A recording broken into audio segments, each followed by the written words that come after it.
नमस्कार, चर्चा टुडे में आपका स्वागत है। बिहार में विधानसभा चुनाव की सरगर्मियां तेज हो गई हैं।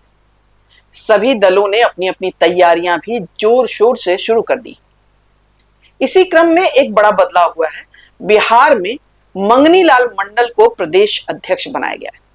इसके पहले जगदानंद सिंह को यह पद सौंपा गया था।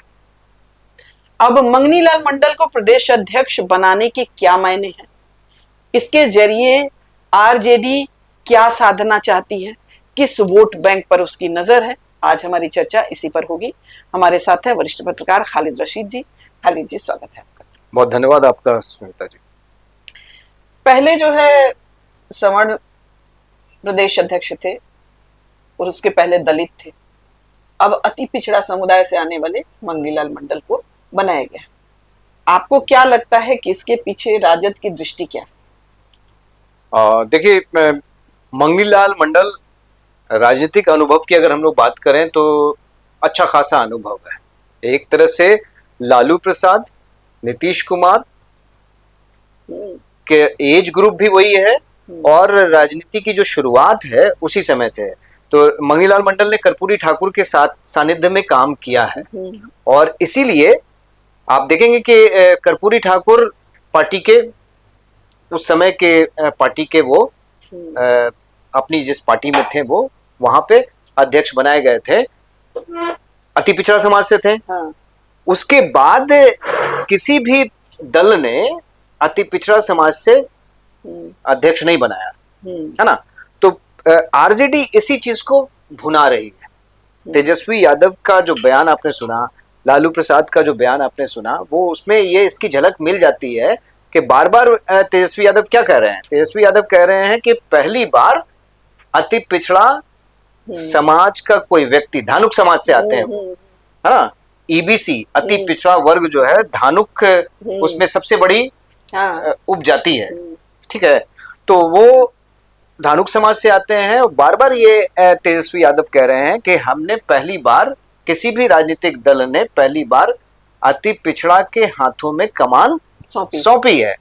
तो भाई चुनावी वर्ष में, है ना, जब चुनाव सर पे है उस समय आप एक ऐसे व्यक्ति को, मंगनी लाल मंडल के साथ एक खास बात और भी है कि वो जदयू में भी रहे, लोकदल में भी रहे, एआईएसएफ का संकट, हाँ, एआईएसएफ से उन्होंने अपनी राजनीति की शुरुआत की थी। उसके बाद फिर लोकदल में भी रहे हैं, फिर आरजेडी के साथ रहे लंबे समय तक, है ना। वो राज्यसभा के सांसद भी बने, फिर जदयू में चले गए। जदयू से वो वहां झंझारपुर से उन्होंने लोकसभा का चुनाव भी जीता, है ना, लेकिन वहां टिकट नहीं मिला तो वो फिर इधर आ गए। फिर इधर से निराशा हाथ लगी तो वो फिर से जदयू में गए, जदयू से फिर निराशा हाथ लगी तो वो इधर आ गए। तो विश्वसनीयता वाला पार्ट जो है उनके साथ जुड़ता है। लेकिन इस समय सवाल यही है ना सुनीता जी कि आरजेडी ने मंगनी लाल मंडल को चुनावी वर्ष में, जबकि चुनाव में कुछ ही महीने कहे जा सकते हैं और उसका प्रोसेस तो चल रहा है, तो अति पिछड़ा समाज को अध्यक्ष पद की जिम्मेदारी क्यों दी, है ना। तो कहीं ना कहीं समीकरण साधने की तो बात है ही है, जो उनके बातों से, उनके बयानों से, नेताओं के बयान से निकलते हैं। तो राजद में दलित रामचंद्र पूर्वे प्रदेश अध्यक्ष थे, अब्दुल बारी सिद्दीकी मुस्लिम वर्ग से प्रदेश अध्यक्ष थे, जगदानंद सिंह जिनकी आपने चर्चा की वो अगड़ा वर्ग से, है ना, वो प्रदेश अध्यक्ष थे, और अब मंगनी लाल मंडल। तो कहीं ना कहीं ये समीकरण साधने की कोशिश देखिए सीधे तौर पे दिख रही है। अति पिछड़ा समाज, है ना, जो नीतीश कुमार का एक महत्वपूर्ण कोर वोटर्स हैं, माना जा रहा है कि जो पचपनिया होते हैं, है ना, और जो अति पिछड़ा समाज, अति पिछड़ा जो वर्ग है। एक जानकारी छोटी सी मैं यहाँ पे देना चाहूंगा कि जो राज्य में जो सर्वे कराया गया, जातीय सर्वे, उसके जो नतीजे सामने आए थे, उसमें जो अति पिछड़ा आबादी है राज्य में वो करीब 36% से ज्यादा ही है, 36% से ज्यादा है। और उसमें धानुक समाज जो है वो सबसे बड़ा वर्ग है। 130 जातियां, उपजातियों का जो समूह है, जाति समूहों का जो अति पिछड़ा ईबीसी वर्ग है, उसमें धानुक जो है सबसे बड़ा शेयर बिल्कुल उसमें रखते हैं, 2.4% से ज्यादा। तो एक अच्छा खासा शेयर है उनका, और उनको अब प्रदेश अध्यक्ष बनाकर ये मैसेज देने की कोशिश एक तरह से आरजेडी की तरफ से की गई है कि हम, आरजेडी जो है वो अति पिछड़ों के साथ खड़ी हुई है। बिल्कुल। आपकी जो जितनी भी बातें आपने बताई, तो दो तीन बातें निकल के सामने आती हैं। पहला तो ये है कि आरजेडी जो है अति पिछड़ा के समीकरण को साधने की कोशिश कर रही है, और एक तरह से नीतीश के कोर वोट बैंक में सेंध मारने की कोशिश है। अब मंगनी लाल मंडल का जहां तक सवाल है, ये बड़ा सवाल उठता है कि क्या उनके विश्वसनीयता जो है उतनी है?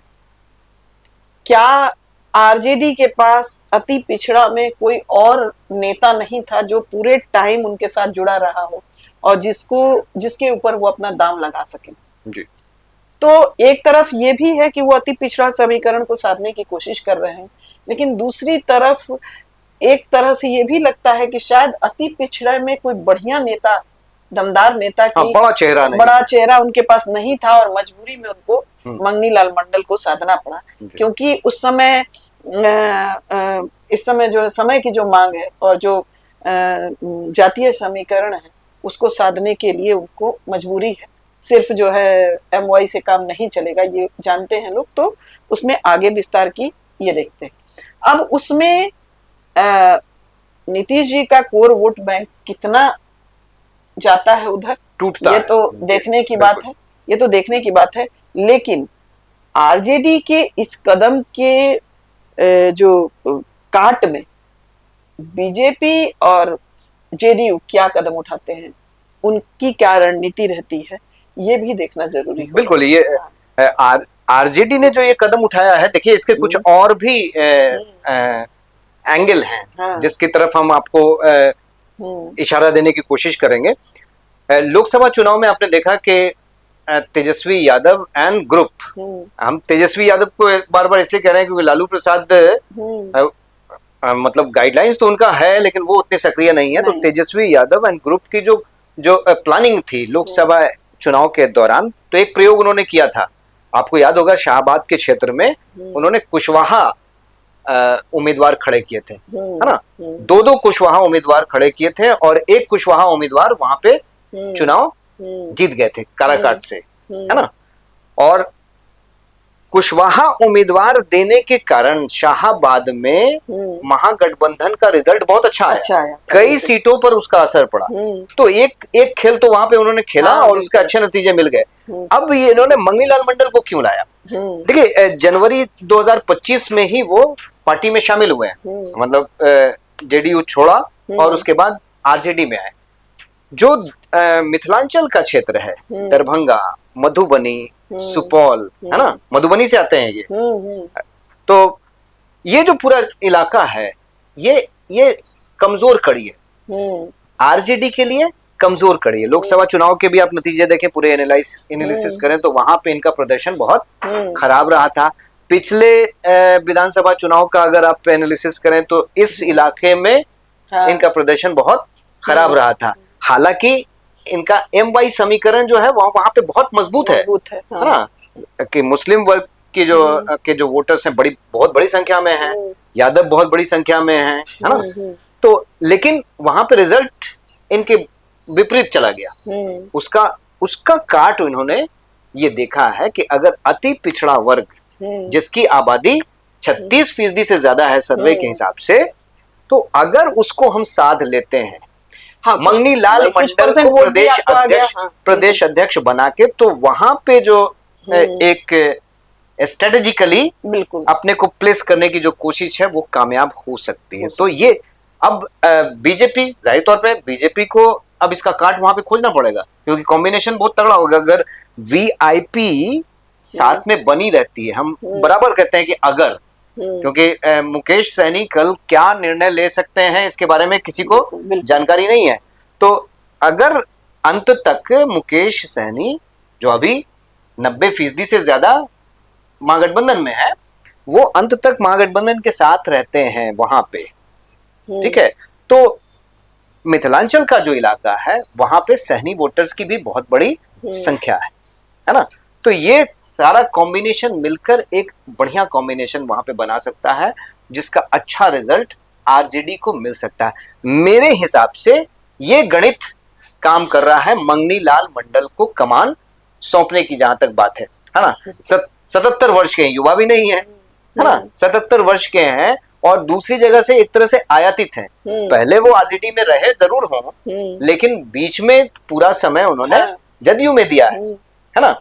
और तीसरी जो मुझे तीसरा जो एंगल लगता है वो वही है कि जदयू का जो कोर वोटर है वो कौन है?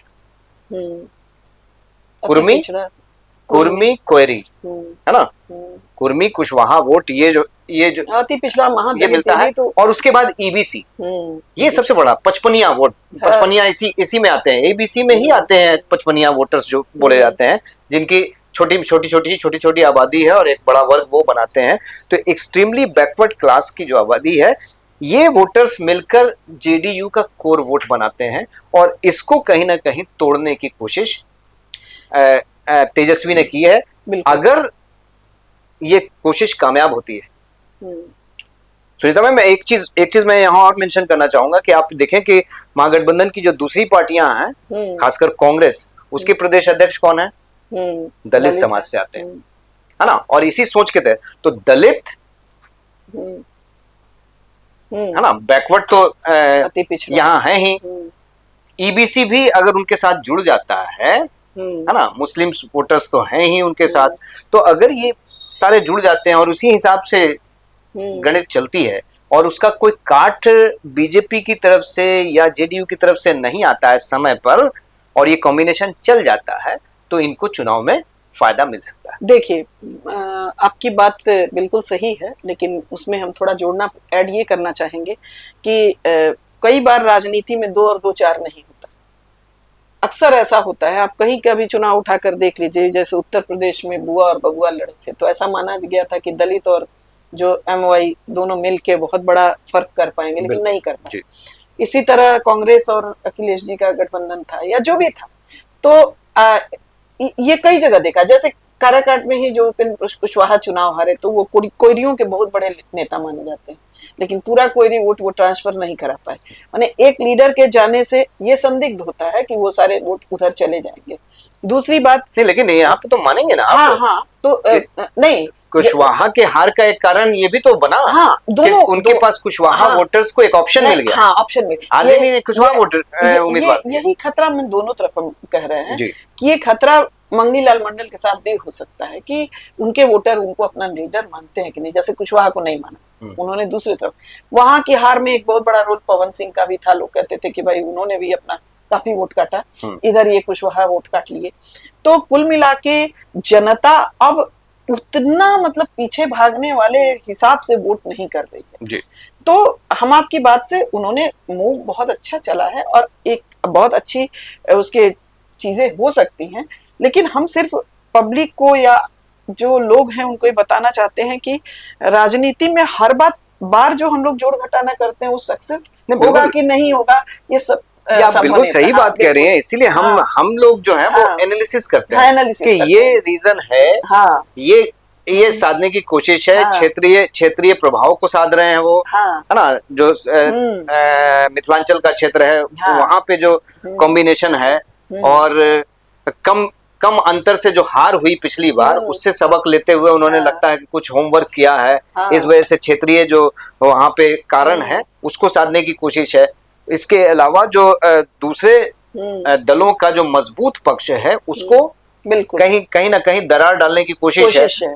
लेकिन इसके साथ साथ हम हमेशा ये कहते रहे हैं कि ये कोशिश तभी कामयाब होगी जब उसी हिसाब से वोटर वोट करें, मतदान करें जैसा आप सोच रहे हैं। तो उसको आप कैसे मैनेज करते हैं, कैसे प्रबंधन करते हैं, ये अंत समय में पता चलेगा। और इसी के लिए हम लोगों को रिजल्ट का इंतजार करना पड़ता है। बिल्कुल। तो देखते हैं कि राजद के इस कदम का उसको कितना फायदा मिलता है। आगे आने वाले चुनाव में मंगनी लाल मंडल नैया पार कराने में समर्थ होते हैं या फिर रिजल्ट कुछ और होता है। यहाँ पे जोड़ भी दीजिए कि एनडीए की तरफ से इसको कैसे काउंटर किया जाता है। हाँ बिल्कुल बिल्कुल। तो वो नैया पार तभी लगेगी जब एनडीए काउंटर करने में समर्थ नहीं हो पाएगा। यदि समर्थ हो पाया तो पार नहीं लगेगी। अंडरस्टूड है वो सब चीजें। तो बस आज की चर्चा में इतना ही। दर्शकों, हमारी चर्चा कैसी लगी जरूर बताएं। हमारे चैनल को लाइक करें, सब्सक्राइब करें और शेयर करें। नमस्कार। नमस्कार।